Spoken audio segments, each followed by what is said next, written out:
graça e a paz do Senhor Jesus seja com todos que estão nos acompanhando, que estão conosco nesta noite, a fim de ouvirmos mais uma mensagem vinda do Senhor aos nossos corações.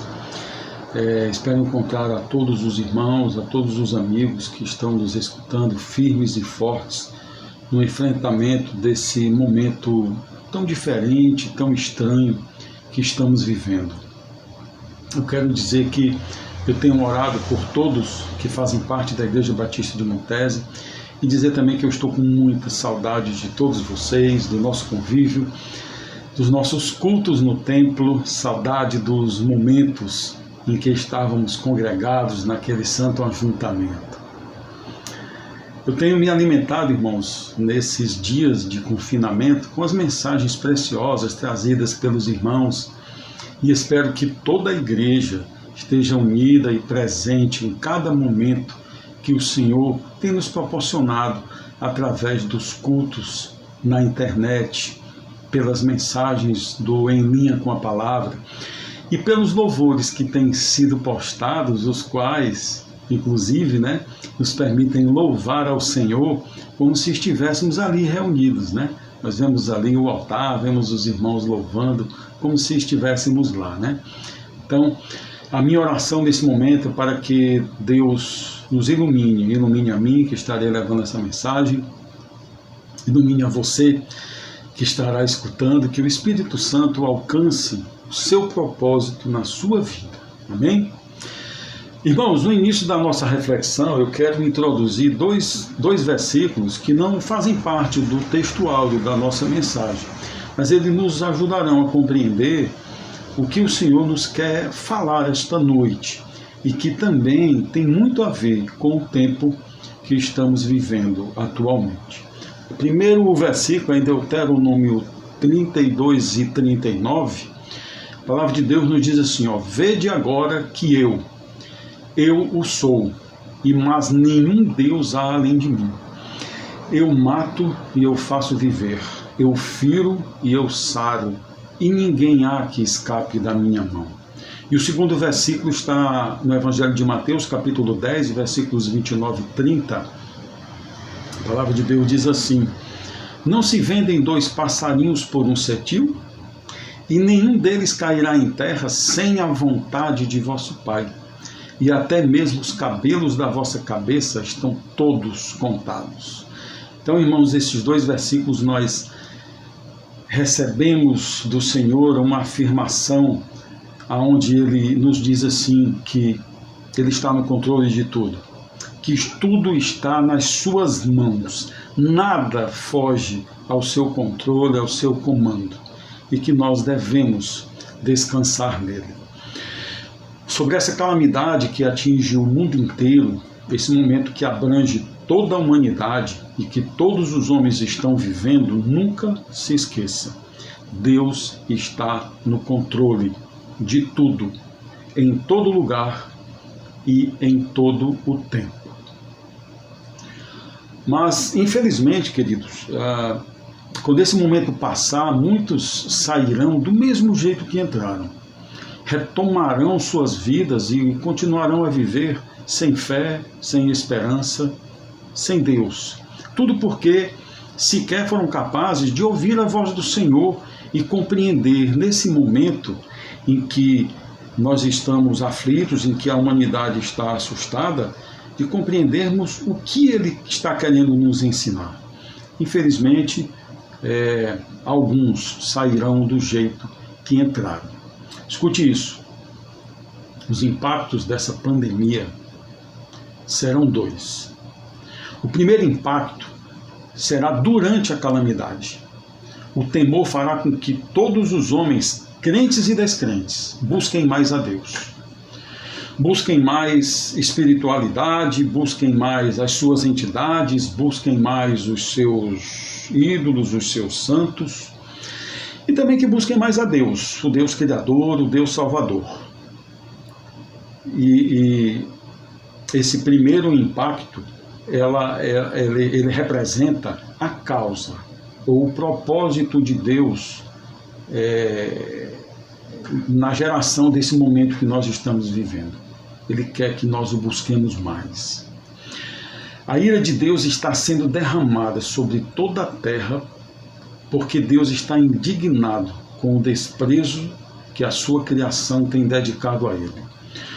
Os homens naturais rejeitam completamente a Deus, e os homens espirituais não o têm adorado como devem, em espírito e em verdade, tanto quanto o Senhor exige. Muitos vão à igreja com ritualismos, como que para dar uma satisfação, como uma obrigação, não suportam passar 2 horas sentados adorando o seu Criador. Quando a mensagem passa dos 30 minutos, já começam a ficar inquietos nos seus bancos, nas suas cadeiras. É uma coceira nos pés para ir ao banheiro, para ir beber água, para ficar nos corredores da igreja batendo papo enquanto o culto está sendo prestado. Não conseguem abster-se do celular por aquele tempo. Muitos ficam presentes de corpo, mas as suas mentes vagueiam em pensamentos distantes, sua alma está ausente e acham que apenas o fato de estar ali o torna um adorador. Outros tantos abandonaram a igreja porque não suportam mais a sã doutrina. Aí eles saem com desculpas esfarrapadas, farisaicas e acusatórias sobre os irmãos, chamando-os de hipócritas e de fariseus. Estes são os desigrejados. O segundo impacto, queridos, ele vai ocorrer após a calamidade. É depois de passarmos esses momentos difíceis. Aqueles que ouviram a voz do Senhor e o buscaram de todo o coração, estes se aproximarão dele e o adorarão em espírito e em verdade. Esta é a consequência da causa. Este é o efeito. O propósito de Deus nisso tudo é: busquem mais a mim. E a consequência será esta, para aqueles que verdadeiramente escutarem a voz de Deus. E no texto áudio da nossa reflexão desta noite, a palavra de Deus nos diz, no livro de 1 Coríntios, capítulo 2, versículos 9 e 10, o seguinte: mas como está escrito, nem olhos viram, nem ouvidos ouviram, nem jamais penetrou em coração humano o que Deus tem preparado para aqueles que o amam. Mas Deus nolo revelou pelo Espírito, porque o Espírito a todas as coisas perscruta, até mesmo as profundezas de Deus. Irmãos, esse texto, ele é muito precioso. Ele é um texto, queridos, muito rico, cheio de mensagens edificantes. E quando nós vemos, quando nós observamos esse texto, o apóstolo Paulo diz: mas como está escrito, nem olhos viram, nem ouvidos ouviram, nem jamais penetrou em coração humano. Ele está falando aqui de toda a humanidade. Ele está falando aqui de todos os homens. Ele não está limitando apenas aos crentes da igreja de Corinto, ou apenas aos salvos. Não, ele está dizendo que nem olhos viram, nem ouvidos ouviram, nem jamais penetrou em coração humano. Ou seja, todos os homens. O que Deus tem preparado. Mas o que Deus tem preparado? Nós sabemos que o que Deus tem preparado é o reino celestial. O que ele tem preparado para nós não trata das coisas terrenas. Ele está falando aqui da vida eterna, do reino dos céus. E aí a pergunta seguinte seria: mas para quem ele tem preparado tudo isto, né? E aí o texto prossegue e nos responde isso, né? E diz que tem preparado para aqueles que o amam. Então é para aqueles que amam a Deus que ele tem preparado este lugar. E o versículo 10 nos diz: mas Deus nos revelou através do seu Espírito. Então, revelou a nós. O apóstolo Paulo está dizendo, olha, revelou a nós, revelou para mim, revelou para você da igreja de Corinto. E nesse momento já sai de contexto o mundo todo, já sai de contexto todos os homens. Ele está dizendo, nos revelou. Então ele revelou aos crentes, ele estava se dirigindo ali à igreja do Senhor Jesus. Então, nos revelou, revelou a mim, revelou a igreja de Corinto, revelou a igreja batista de Montese, revelou a todas as igrejas de Cristo espalhadas na face da terra. Revelou através do seu Espírito, porque o Espírito a todas as coisas perscruta, a todas as coisas ele compreende, ele revela, ele sonda, até mesmo as profundezas de Deus. Nesse trecho da carta de Corinto, o apóstolo Paulo fala de duas coisas dentro de um mesmo assunto. Uma coisa está no versículo 10, que é a causa.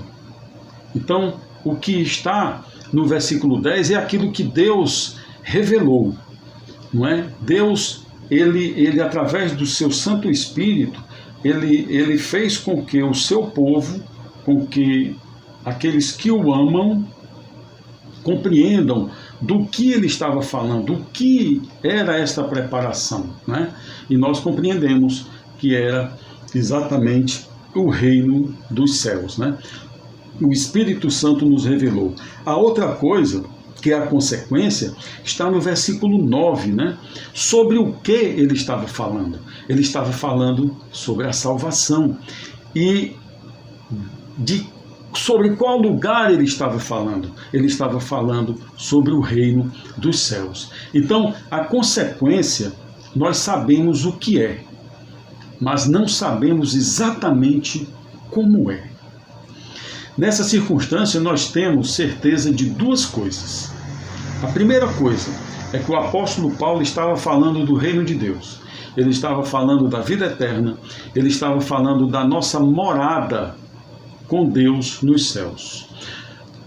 No Evangelho de João, capítulo 14, versos de 1 a 3, a palavra de Deus diz assim: não se turbe o vosso coração, credes em Deus, crede também em mim. Na casa de meu Pai há muitas moradas. Se não fosse assim, eu vou-lhe teria dito, vou preparar-vos lugar. E o versículo 3, ele encerra dizendo, e quando eu for e vos preparar lugar, virei outra vez e vos levarei para mim mesmo, a fim de que onde eu estiver, estejais vós também. Maravilhosa promessa, né? E a segunda certeza que nós temos é que a nossa mente, ela é incapaz de discernir, ela é incapaz de retratar, ela é incapaz de compreender, de descrever ou de dizer algo que possa representar com fidelidade esse lugar que Deus está preparando. O versículo 10, ele nos diz que o Espírito de Deus nos revelou algo sobre esse lugar, mas ele não nos revelou como é esse lugar. Ele não nos revelou tudo sobre esse lugar. No entanto, esse algo que ele nos testificou, já é o suficiente para que nós ansiemos estar lá. Ele nos revelou que é um lugar muito bom. E é tão bom que nós desejamos que aconteça logo.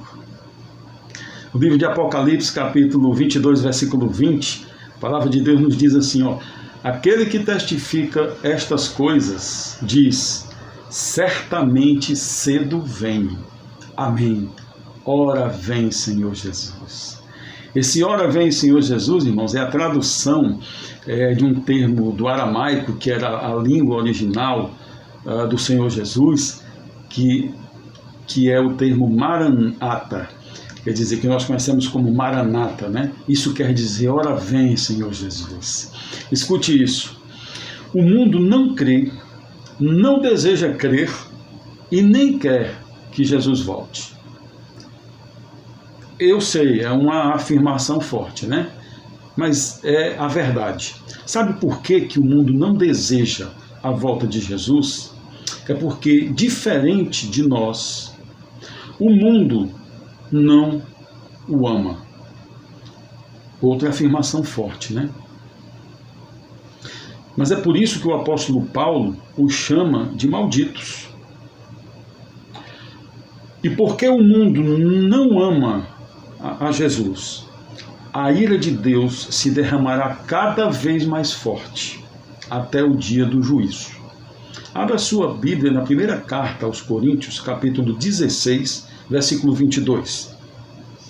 A palavra de Deus nos diz o seguinte: se alguém não ama ao Senhor Jesus Cristo, seja anátema. Você sabe o que é anátema? Maldito. Então, a palavra de Deus nos diz, olha, se alguém não ama o Senhor Jesus Cristo, seja maldito. E aí ele fecha o versículo com aquela palavrinha lá do aramaico, Maranata, que quer dizer, ora vem, Senhor Jesus. Nós temos ouvido que há pessoas que amam mais o mundo do que a Deus. Mas isso, meus queridos, não é verdade. Sabe por quê? É que quem ama o mundo não pode amar a Deus. Mais uma afirmação forte, não é? Mas não sou eu que digo isso. Abra a sua Bíblia na primeira carta de João, capítulo 2, versículo 15, e veja o que a palavra de Deus nos diz. Não ameis o mundo, nem o que no mundo há. Se alguém ama o mundo, o amor do Pai não está nele. Então, se alguém ama o mundo, não pode amar a Deus, porque o amor do Pai não está nele. Então é por isso, queridos, que rejeitam o evangelho da salvação. E nós temos, eu acho que você já passou também por essa experiência, quando você está evangelizando alguém, ele diz, olha, eu não estou pronto ainda, eu ainda sou um pecador, eu ainda tenho algumas coisas para resolver, eu não estou preparado. Mas por que não? Por que não está preparado? Por que não está pronto? É porque, de fato, verdadeiramente, não amam a Deus e não querem abandonar o pecado. Mas o que é amar o mundo? É desprezar tudo que é celestial e colocar esta vida aqui, acima de tudo, até acima de Deus. No Evangelho de Mateus, capítulo 16, versículo 25, a palavra de Deus nos diz assim: aquele que quiser salvar a sua vida, vai perdê-la. E quem perder a sua vida por amor de mim, vai achá-la. Aqui era o Senhor Jesus falando. Mas nós podemos perguntar ainda, quem seria louco a ponto de fazer isso? Seria possível isso? E eu vou dar apenas 3 exemplos bíblicos que vão sintetizar 3 grupos de pessoas sobre os quais nós podemos identificar essas pessoas que de fato rejeitam a Deus, que amam mais o mundo do que a Deus. O primeiro grupo, queridos, são aqueles que não temem a condenação eterna.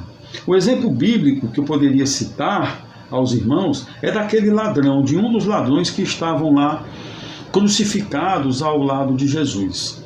Então, quando nós abrimos nossas Bíblias aí no livro de Lucas, capítulo 23, aí nós leremos o versículo 39 e 40 e depois o 42 e o 43. E a palavra de Deus vai nos mostrar aqui qual era a visão daquele ladrão. Ele não temia a condenação eterna. Então veja o que diz no 39. E um dos malfeitores que estavam pendurados blasfemava dele, Jesus, dizendo: se tu és o Cristo, salva-te a ti mesmo. Esse salva-te, ele não estava falando de salvação eterna. Esse termo salva-te que ele estava usando era para voltar à vida secular. Então ele diz, olha, se tu és o Cristo, salva-te a ti mesmo e a nós.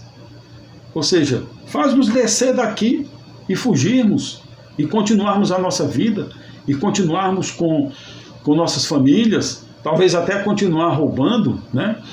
E no versículo 40, o outro ladrão que estava ao lado de Jesus também, ele disse: tu nem ainda temes a Deus, estando da mesma condenação? E aí este ladrão que exortou o outro que questionou a Deus e disse: olha, salva-te se tu és o Cristo, faz-nos descer daqui, né? Este mesmo ladrão que exortou, ele disse a Jesus: Senhor, lembra-te de mim quando entrares no teu reino. E aí Jesus respondeu para ele: em verdade te digo que hoje estarás comigo no paraíso. Então este segundo homem, ele estava vislumbrando ali o reino celestial, aquele lugar que Deus tem preparado para aqueles que o amam, e não o mundo, e não a vida secular. Então, queridos, os que querem, os que não temem a condenação eterna, eles têm este sentimento de amar o mundo, de querer viver as coisas que estão aqui, e não de ir para aquele lugar que Deus tem preparado. O segundo grupo são os que querem viver o seu tempo e usufruir suas vidas com suas famílias, com seus amigos, com sua faculdade, com seu trabalho, a sua vida secular como um todo. No Evangelho de Mateus, capítulo 8, versículos 19 a 21, a palavra de Deus nos mostra duas pessoas que fazem parte desse grupo. Olha só o que diz a palavra de Deus. E aproximando-se dele um escriba, disse-lhe: Mestre, aonde quer que fores, eu te seguirei. Ele estava afirmando ali a Jesus: olha, para onde tu fores, eu vou. E aí o Senhor Jesus disse: as raposas têm covis e as aves do céu têm ninhos, mas o Filho do Homem não tem onde reclinar a cabeça. O que Jesus estava dizendo para este escriba? Ele disse: olha, você tem certeza mesmo que você quer me seguir? Eu sou o Filho de Deus e não tenho sequer onde reclinar a cabeça. Imagine você que apenas será meu seguidor. Tem certeza que você quer me seguir? E aí, continua no versículo 21, e outros de seus discípulos lhe disse. Quem eram os discípulos? Eram aquelas pessoas que seguiam a Jesus aonde ele ia, que o escutavam, que o ouviam. E é claro que muitos ali seguiam apenas fisicamente, não é? Como era o caso deste homem aqui. Então, ele disse: Senhor, me permita que eu primeiramente vá sepultar meu pai. Então, o que é que esse homem estava dizendo? O pai dele havia morrido e ele tinha que sepultar e depois voltar? Não é isso. Esse texto ele não é literal, ele não é simples assim. O pai dele não tinha morrido, porque senão era muito simples, ele ia lá, sepultava, fazia lá o seu ritual, abraçava lá a sua família e voltava para seguir Jesus. Não, o que esse texto quer dizer é: Senhor, deixa primeiro eu viver um pouco com meu pai, deixa eu usufruir da minha família, deixa eu viver a minha vida um pouco, e aí depois eu volto e te sigo. E é assim que muitos têm pensado, é assim que muitos acham que podem ter uma relação com Deus. Não, eu vou aproveitar aqui, e aí depois, quando eu estiver velho, quando eu já estiver meio cansado, e aí eu venho e sigo. Mas não é assim que funciona. No Evangelho de Mateus, também no capítulo 10, 37, a palavra de Deus nos diz algo muito forte. Diz: olha, quem ama o seu pai ou a sua mãe mais do que a mim, não é digno de mim. E quem ama o seu filho ou a sua filha mais do que a mim, não é digno de mim. O Senhor Jesus falando. E de novo, o que nós lemos em Mateus 16, 25, aquele que quiser salvar a sua vida, ou seja, aquele que quiser viver esta vida aqui, vai perder a vida eterna. Mas quem perder a sua vida aqui, por amor de mim, vai achá-la, vai ganhar, então, a vida eterna. O terceiro grupo, irmãos, que representa essas pessoas que não amam a Deus, são os que querem antes usufruir dos bens que ajuntaram, as suas riquezas, não é? Aquilo tudo que eles construíram, e aí eles dizem, não, eu quero antes viver aqui as minhas regalias, afinal eu trabalhei muito, eu construí esse patrimônio, então eu vou usufruir, eu vou gozar a vida, eu vou me satisfazer com as coisas do mundo, e aí depois eu posso segui-lo, né? Veja o que nos diz no livro de Lucas, capítulo 18, aí nós vamos ler o versículo 18, a parte B do versículo 22 e o versículo 23. Diz assim a palavra do Senhor: E perguntou-lhe um certo príncipe, dizendo, Bom mestre, que hei de fazer a fim de herdar a vida eterna?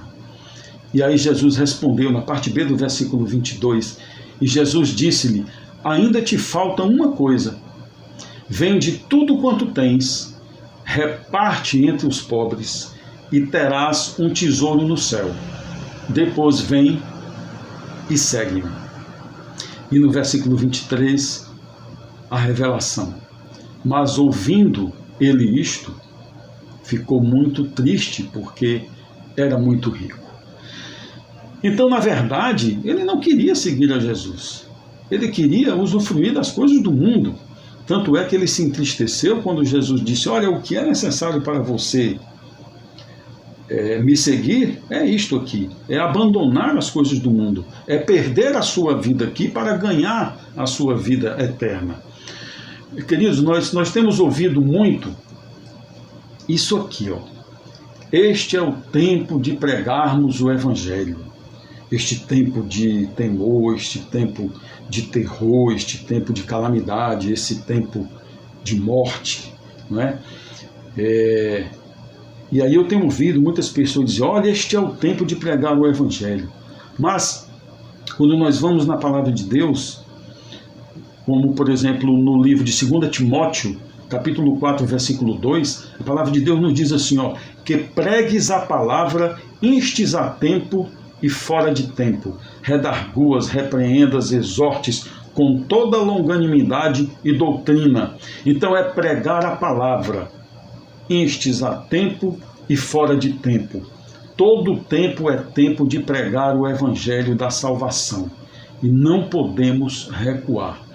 Não são apenas nesses momentos de calamidade, não são nos momentos de tristeza, não são somente nos momentos de angústia.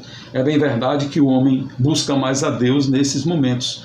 Mas o Evangelho da salvação, ele deve ser pregado em todo o tempo, em qualquer circunstância, porque nós temos que cumprir a ordem do Senhor Jesus, como ele diz no Evangelho de Mateus, capítulo 28, verso 19, portanto, ide, fazei discípulos de todas as nações, batizando-os em nome do Pai e do Filho e do Espírito Santo.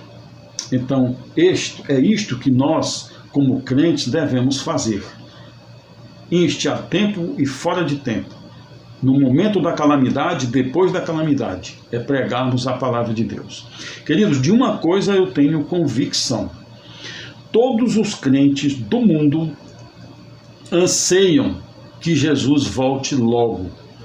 Desejam que ele volte agora. Querem que ele volte já. É ou não é verdade? O crente verdadeiro, ele tem esse anseio. No livro de Filipenses, capítulo 1, versículo 21, a palavra de Deus nos diz, porque para mim o viver é Cristo e o morrer é ganho. Porque para mim o viver é Cristo e o morrer é lucro. E por que nós temos essa convicção? É porque, queridos, nós aprendemos, o Espírito Santo nos revelou, nos testificou, que nós temos que ouvir, que nós temos que ver, que o nosso coração, que o nosso espírito tem que agir de forma espiritual.